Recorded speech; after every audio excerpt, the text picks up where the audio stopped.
because hold on. Oh gosh. Oh, this is what I look like in the light.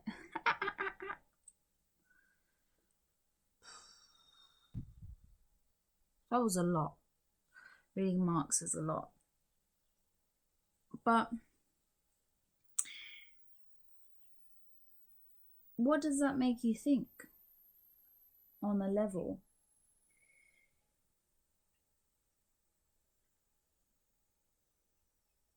I mean, this is giving me a layer of materialism that's refreshing to me, because I would consider my baseline views to be very idealistic.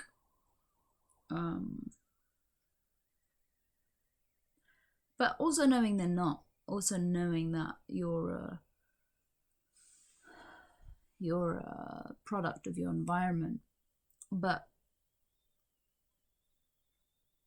I don't think it's either or. I mean, we have to transcend this idea that they're mutually exclusive, no? Because it's that balance that counts. It's about knowing this, knowing that, and knowing that there's no absolute truth. When we look at Marxist ideology or like capitalist market structures. And I think we should move away from having to define things as undefinable or as anything really. What's this obsession with like defining it? Oh, it's this, oh, it's that. Nothing can be like total, absolute, forever. No. I don't know. It's like, I'm confused, man. That was too much. That was too much. But for me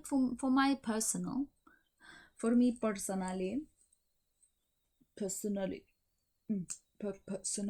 professionally, move your body. On that level, I think that it is very revolutionary. That I give Marx, because if you think about it in those terms, it's true.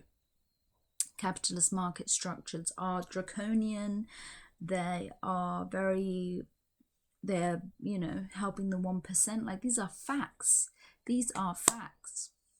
And I think if you just accept, oh, that's the way it is, then that's exactly what they've achieved, exactly what they wanted to achieve, basically, is what I'm trying to say with that.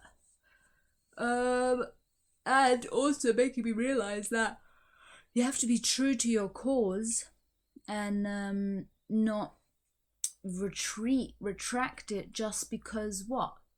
Just because you can't make a difference in the world anyway. Well, you can and you can't, right? I just don't really feel like in the age of technology and media, you have no reach. And that's mad, because you'd think you'd have a massive reach, but you don't, because of algorithms and because of, clout, essentially. Because somehow, but maybe that's also their plan all along, like to tickle all the people's fancies and all the people's primitive things and be like, oh no, it doesn't matter, do whatever you want, there's no God, there's nothing, like all that matters is the money you create as a person, i.e. all the money that you can create for us. Because if you are chasing the dream of creating profit for yourself, that means you're going to invest more money and time and energy into work in general, and it's a trickle up kind of thing, that whatever energy is generated down here, there's a system in place that is just gonna benefit that top layer. So really there's like a lose-lose situation. But if we move away from profit seeking. I want to say that's grass, but like dried grass. Hay. I've not been to a stable in recent times. No. So if we move away from that, or we reject that, consciously we reject that because we're saying I'm not participating in this ideology. I'm not going to, knowingly or unknowingly, because some people are like, yeah, I know that it's gonna get to the top eventually. I know that I can't really penetrate, or I'm just gonna try at least to penetrate. Like, that's chasing the dream. Like, I might as well get a little cake, a little piece of the cake, I mean. But what if you say, no, fuck the cake, I don't want any cake. I don't even believe that the cake is nice. It's just a pile of shit with some whipped cream on top to make it look like a cake. So that's not going to fulfill me. I'll reject that. But then you fall into this perfect little niche category, not niche, but like this anti-category of ideology where you're immediately, demonized, labeled, and there are just certain conceptions and ideas that people can put you in if you reject this capitalist structure. I mean, Marxist, lazy, spiritual, hippie, crazy, all these things. And at the same time, because there's a system that like means that you need to have money to survive. It's like really difficult to survive without money because everything is capitalized on. Everything's made into a means of production, i.e. food, living, like all of these things. So you need money to survive. So what do if you don't chase the dream of getting rich? You like sort of retreat into this basic income place where you're just labeled a loser. But at the same time, the people who are helping you survive in the system they're created are the people who are still benefiting from that system. So there is no way out. There's literally no way out except for in the mind. Except for understanding all of these, like this house of cards. No, it's not really a house of cards, because a house of cards implies that it will fall.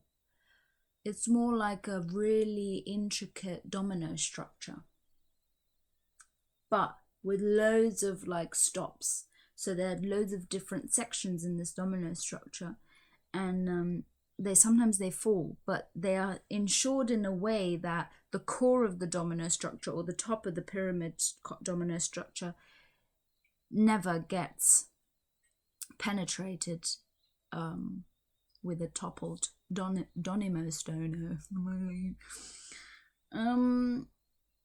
Okay, but at the same time, if there's even like a wind into that core structure and one of them falls, bam, it will literally turn everything on its head. And I think personally that is happening.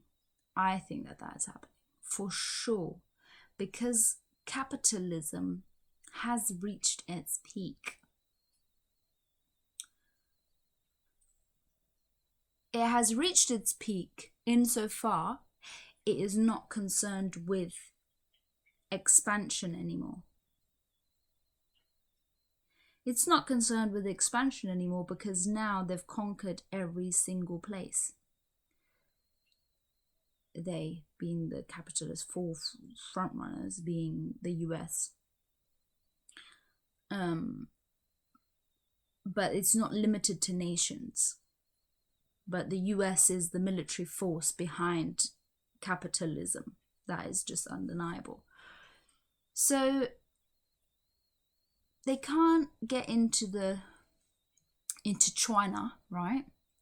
Or maybe they can with economic ties, but at the same time, I feel like China's not really about to cooperate with America.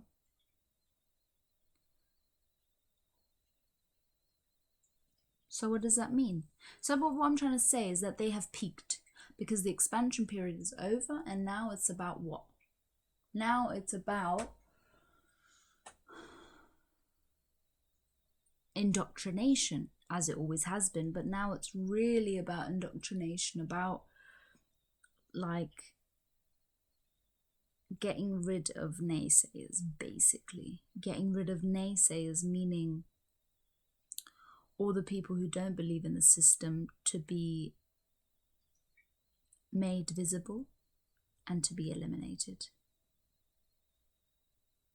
And I just don't know, at the end of the day, it's still unclear to me, I mean, whether one should rise up and say, I am a naysayer, fuck you, this is what I believe in, and this is what you believe in, and they're not the same, and if you want to like make me feel those consequences, I will gladly take them upon myself, because I will take them upon myself. I will. Because I will not let you suppress my mind and my thoughts. I will not let you create a discrepancy between what I believe in my heart and in my head and what I portray to the outside world because of fear, because of etc., etc.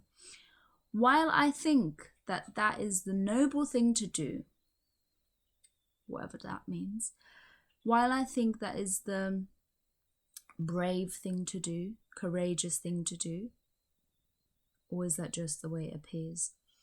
And inspirational for other people.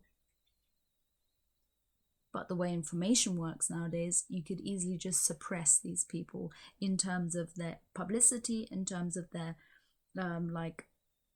in terms of how far they extend that information to other people, and so far that how to what degree it's accessible is what I'm trying to say. Obviously because I've ate poison yesterday. I'm just looking at myself in the mirror there and I say I look rough, but because I ate like the shittiest beef I could eat and it's just not good. Oh, it's not good. I've been vegan for a month and then I had meat over the weekend and it's just not agreeing with me at all. At all. Like, been looking into the carnivore diet and I was like, okay, maybe that's something for me. But it's just for people who don't know what nutrients are, and also people who have like fucked up their flora in the intestinal flora, because they just need a reset. It's a reset. Carnivore diet is a reset, and I don't need a reset because I'm pretty set. Anyway, you live and you learn. What I'm trying to say, if you rise up and you say, fuck you, I'm anti this, I'm anti that, with the media now, they will just twist everything. And people don't believe anything apart from the media. The majority of people don't believe anything apart from the media. And how are you ever going to access the information if the information is censored, if the information is monitored, if the information is a monopoly? Or the access to information is monopolized. So, while I think that there's a push or like a narrative that says be courageous and stand up for your rights, no, I think that's just waving a red flag and saying, come here, come get me, I'm here. And that will drive people insane. Like, we've seen it. Drives like whistleblowers who get any type of attention, and whistleblowers who get any type of attention and credibility, they get like fucked up real quick. They get eliminated real quick is what I'm trying to say. Okay, So my advice to he and she and all the people out here who want to do that, they want to go outside and be like, what the fuck are you people doing? Don't you understand? But come on, you guys know that just makes you look and sound crazy, and that only perpetuates your like incredibility, if that's a word, destabilizes your credibility. So my advice to you is be industrious, analyze and like fortify your ideas, be open to opposition, to discussions that actually oppose your ideas, and look into that. Don't just go into that echo chamber of information and just be like self-affirming all the time. Really think about what you think, and really like make it clear to yourself. Don't just take the first little bit of research you did and be like, okay, yeah, that's what my opinion now is, I'm going to run with it. No, stay open, collect all your little information, like stack it up here, stack it up here. Oh, that's interesting. How does this connect these two stacks? And does it diminish or like add to these stacks, or does it actually create a whole new little stack in the corner here, which we'll get to at another point. And just create that picture in your mind, that beautiful mind map of everything that you believe and that you think is wrong and that you think is right, and don't try and impose that on other people. Don't try and impose that on other people. Like, if someone's interested, they will ask. If someone wants to talk to you about those things, they will ask. And then you can become prepared. You can come prepared and you can tell them. But I think there is no more way. There is no more way to start mass movements. And so I think the time will come for the mass movement to emerge, and it's not now, and it won't be by force. It will be a natural thing. It will be a moment in time where that domino, the initial domino, falls in the inner circle. The initial domino falls, and just prepare for that day. That is all I'm saying. Prepare for that day, and don't rush. Like, we're so used to believing that it's a matter of, we don't think very far into the future, is what I'm trying to say. So just prepare yourself, prepare your family, prepare your children, prepare the world of 500 years. Try and leave a legacy for you in 500 years, for your train of thought to survive, not just your ideas to become big and expansive, but just for your train of thought to survive. So that means really to work on yourself and to just do that internal work, man. But really unpack yourself and yourself in relation to the world. And this is really a time for just cocooning, and whatever comes. That's that. Just be prepared. Like, there's no need for rushed action, because when the battle comes, you better be prepared. And you don't have to run into battle. The battle will come to you. So on that note, 11:22, be beautiful, be you, because no one else has to.